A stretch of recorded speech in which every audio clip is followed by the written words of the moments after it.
July 12, 1942. Detroit. Sweat dripped from George Mullins' brow as he leaned over the hood of a half-dismantled M4 Sherman tank in a cluttered garage tucked between a tire shop and a rusting steel mill. The clamor of streetcars rattling past and the distant roar of factory furnaces was constant, almost hypnotic, but Mullins barely noticed. His hands, smeared with oil and grease, traced the contours of the Sherman's 75 gun, the very heart of its combat power and its glaring weakness. The Sherman had rolled off assembly lines for months, shining and new, yet in the deserts of North Africa, reports kept coming in like a relentless drumbeat. Panzer IVs and Tigers were tearing through Allied lines. American crews were dying because the Sherman's gun lacked the punch to pierce German armor at range. Mullins' stomach twisted every time he read the casualty reports. He had grown up fixing Chevrolets, swapping pistons and carburetors, but now the problem before him wasn't a car. It was life and death. He paused, wiping sweat from his eyes with a rag. The solution didn't require rockets or secret formulas, it required imagination. He could almost see it. A simple modification, a tweak to the gun's recoil system, a slight adjustment to the ammunition casing. If done correctly, a Sherman could punch far beyond its design. Could a civilian mechanic rewrite the rules of tank warfare?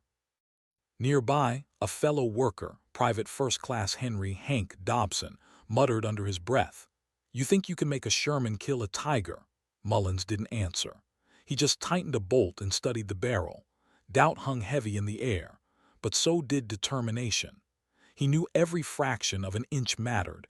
Every alteration could mean the difference between life and death on the battlefield thousands of miles away.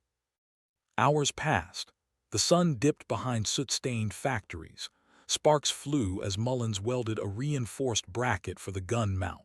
He paused, listening to the distant hum of Allied convoys preparing for desert deployment. Somewhere out there, young tank crews were counting on something more than luck. And George Mullins had an idea that could change everything, but it had to survive a test he had no way of controlling. A clattering in the garage door made him jump. A letter lay on the counter, stamped with the U.S. Army Ordnance Corps seal. It was approval to experiment, but only under one condition. The modifications must not interfere with the Sherman's mobility. One wrong calculation, and the tank could become a death trap instead of a weapon. Mullins grinned despite the weight of responsibility. It was the green light he had been waiting for. Outside, a June storm rolled in, the first heavy rain in months, drumming against the metal roof. Mullins looked at the Sherman, black streaks running down its hull from the rain, and whispered to himself, "Let's see what you can really do." Little did he know, by the end of the year, German tank commanders in North Africa would be cursing the very name Sherman, stunned by the weapon's newfound bite. The idea of an ordinary mechanic reshaping armored warfare seemed impossible until the first shell hit. August 3, 1942. Aberdeen Proving Grounds, Maryland.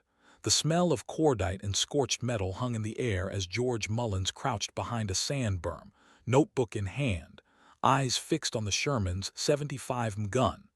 This was the moment where theory would meet reality, where a mechanic's imagination would either fail or terrify. The tank's crew, young soldiers barely out of boot camp, shifted uneasily in their seats. Sergeant Carl Whitman, a hardened vet of maneuvers in Tennessee, muttered, "Don't tell me this thing's supposed to punch through a Panzer." Mullins didn't respond. He just gave a nod to the loader. "Fire." The cannon roared. Smoke spiraled upward as the shell slammed into a thick steel plate set hundreds of yards away. The impact sent shards flying and a shockwave rattled the observers. Whitman's jaw dropped. By God, it went clean through. He had seen Shermans bounce shells off before, but this time the effect was different. The armor-piercing round, adjusted by Mullins' modifications, had given the Sherman a lethality no one thought possible. Mullins scribbled furiously, nodding adjustments to the propellant, the slight increase in barrel pressure, and the new breech recoil alignment. Every change, every fraction of an inch mattered. "We've got something here," he whispered, half to himself, half to the dusty air that carried the distant echo of industrial Detroit. Word of the test spread quickly through the Ordnance Corps. Military engineers, initially skeptical, came to observe. Major Thomas Green, a no-nonsense career officer, leaned over the berm and barked, "If this works in North Africa, we're talking about shifting the balance of armored warfare." His tone carried disbelief, awe, and a tinge of fear.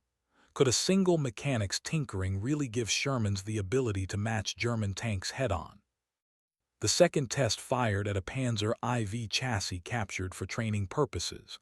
The shell tore through the engine block, and the target erupted in a cloud of smoke and twisted metal. Even hardened observers winced.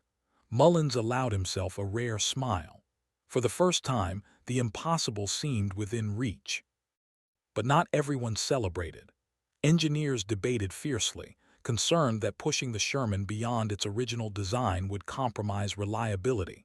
Mullins, exhausted and grimy, knew this gamble was necessary. Lives on distant desert battlefields depended on it.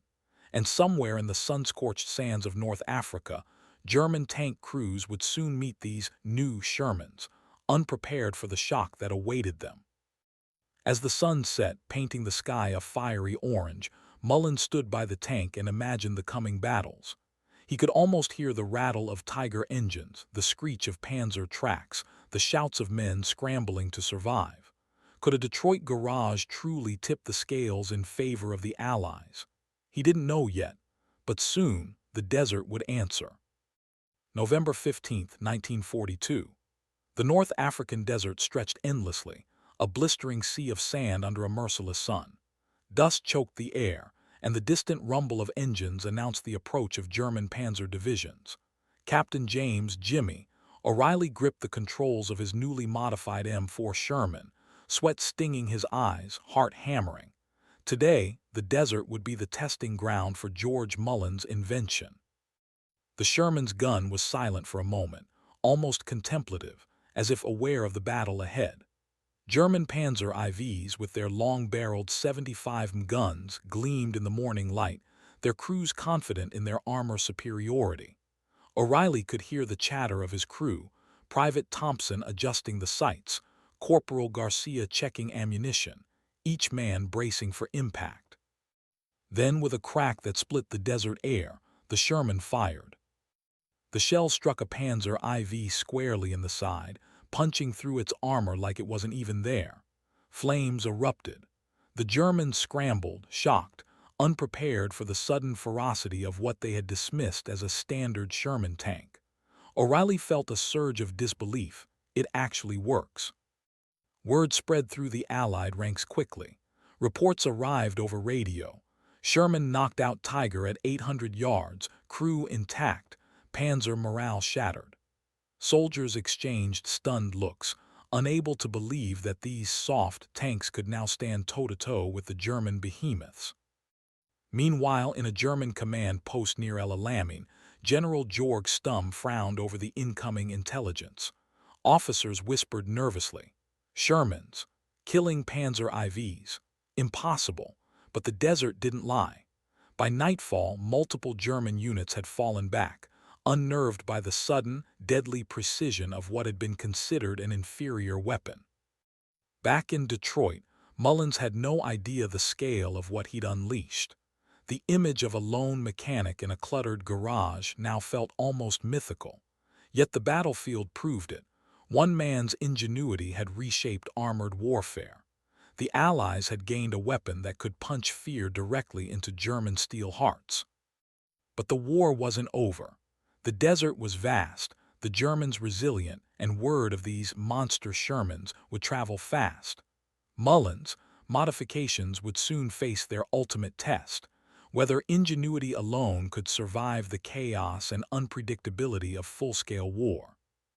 February 2, 1943. The icy winds of the Italian Apennines cut through thin uniforms, stinging faces as Sherman tanks rumbled along the muddy slopes. George Mullins' modifications had made it across the Atlantic, retrofitted into battalions now facing the elite German panzer divisions in Europe. The stakes were higher. This was no test range. Lives hung in the balance. Lieutenant Robert "Bobby" Carlyle peered through the Sherman's periscope, heart pounding as German Tigers emerged from the mist, their massive barrels trained with deadly precision. The men inside held their breath. The Sherman, by every conventional standard, should have been outgunned, outmatched, doomed. But Mullins' tweaks changed the rules. Carlyle fired a single shell, and it struck true. The Tiger shuddered violently as armor plates peeled back under the concentrated impact. Crew members scrambled, panic in their eyes, and for a fleeting moment, Carlyle felt invincible. Across the line, German commanders could scarcely comprehend what they were seeing. Reports flooded in. Sherman crews destroying Tigers with unprecedented accuracy, equipment superior to prior estimates. Even seasoned panzer commanders exchanged uneasy glances. The fear was tangible, creeping into the ranks like a virus. In the chaos of the Italian front, Mullins' impossible innovation was no longer theoretical. It dictated movements, dictated strategy. Allied commanders, previously wary of sending Shermans against heavy armor, now had a weapon that inspired confidence instead of caution. It wasn't just a tool, it was a psychological edge. Back in Detroit, Mullins listened to a crackling radio broadcast from the front. Words tumbled through the static. Reports from the Apennines indicate Shermans outperform expectations, causing severe German casualties. Mullins leaned back, exhausted, hands still stained with oil, feeling the magnitude of what he'd set in motion. His garage experiments had become a pivot point in the war, a turning point no one, least of all the Germans, had predicted. But war has a way of testing even the brightest ideas. Engineers warned of overuse, crews whispered about mechanical failures, and German strategists began to adapt. The Sherman's rise was meteoric, but could it withstand the inevitable countermeasures? The answer would come faster than anyone imagined, and the next battlefield would determine whether Mullins' brilliance was a fleeting miracle or a permanent revolution in armored warfare. March 14, 1943. North Africa. The sun had barely risen, casting long shadows over the cracked desert floor. German tank crews, once supremely confident, now whispered nervously in their command posts. Reports of miracle Shermans had reached every echelon. Panzer IVs and even Tigers were being destroyed by tanks they had once dismissed as easy prey. Oberleutnant Karl Fischer, a panzer commander hardened by years of desert warfare, wiped sweat from his brow despite the morning chill. His men huddled around maps, tracing the paths of the seemingly unstoppable Shermans. "They're everywhere," Fischer muttered. "Everywhere we turn they appear, hitting us before we can even react." The desert, once a familiar hunting ground, now felt like a trap. Fear had taken root where arrogance had once thrived. Meanwhile, Allied crews felt a surge of confidence unlike any before. Sergeant Carl Whitman, now seasoned in battle, grinned as he watched another panzer crumble under Mullins' modified gun. "Can you believe it?" he shouted to his crew. "A mechanic in Detroit just made us gods of the desert." The words hung in the air, part disbelief, part awe. Back in Detroit, Mullins could only imagine the scene. He was thousands of miles away, yet every transmission confirmed what he already suspected. A single man's ingenuity had rewritten the rules of tank warfare. Ordinary Shermans were now nightmares for German armor. The once mocked machines had become legends overnight. But the Germans were not idle. Intelligence reports indicated adaptations were coming: heavier armor, new tactics, specialized munitions. Mullins realized that ingenuity alone would not guarantee victory.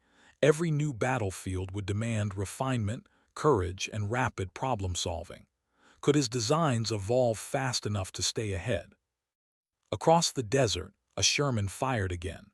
Flames erupted from another panzer, and the crew cheered. The balance of power had shifted, but the war was far from over. And in that moment, one thing was clear: The legacy of a Detroit garage mechanic would haunt German tank crews for the remainder of the conflict. June 10, 1943. Naples, Italy. Smoke curled over the bombed-out city, the air thick with dust, gunfire, and the cries of men fighting for every street. The modified Shermans rumbled through the ruins, their 75 guns cutting swaths through entrenched panzer positions. George Mullins' name wasn't on plaques, medals, or banners, but on every battlefield report, his influence was unmistakable. Lieutenant Robert Carlyle maneuvered his Sherman along a narrow street, the tank's engine growling, treads grinding rubble underfoot. Ahead, a Tiger loomed, its crew ready to punish any advance. Carlyle exhaled slowly, heart hammering. He had no choice but to engage. The shell left the Sherman's barrel, a streak of fire in the dust-choked air. The Tiger shuddered violently, armor buckling, crew scrambling. And Carlyle realized that what once seemed impossible, the defeat of these monsters, was now reality. Across the Allied lines, commanders and soldiers spoke in hushed tones of the Detroit miracle. Mullins' modifications had transformed the Sherman from a reliable but underpowered tank into a symbol of hope and resilience. The ordinary had become extraordinary. Soldiers whispered about Mullins' ingenuity as if it were a weapon in itself, and morale soared wherever the tanks rolled. Even German commanders began to fear the name Sherman. They recalibrated strategies, adjusted formations, and issued frantic orders, but nothing could fully erase the shock of facing a tank that should have been inferior yet now dominated the battlefield. Mullins' work had created a new reality. One man, armed with knowledge, creativity, and determination, could tilt the scales of war. Back in Detroit, Mullins returned to his garage, hands still scarred with welding burns, eyes tracing the familiar curves of steel and metal. He didn't boast, he didn't celebrate publicly. He simply polished, adjusted, and tinkered, always thinking of the men on the front lines. The desert, the mountains, the streets of Naples, everywhere Shermans rumbled, his presence was felt. And as the war raged on, George Mullins' legacy endured. The Sherman tank became more than machinery. It became a testament to innovation, courage, and the idea that even one civilian could change the course of history. Across continents, across deserts and cities, the roar of the 75 gun carried the echo of a mechanic's vision, and the nightmare it had become for German armor. End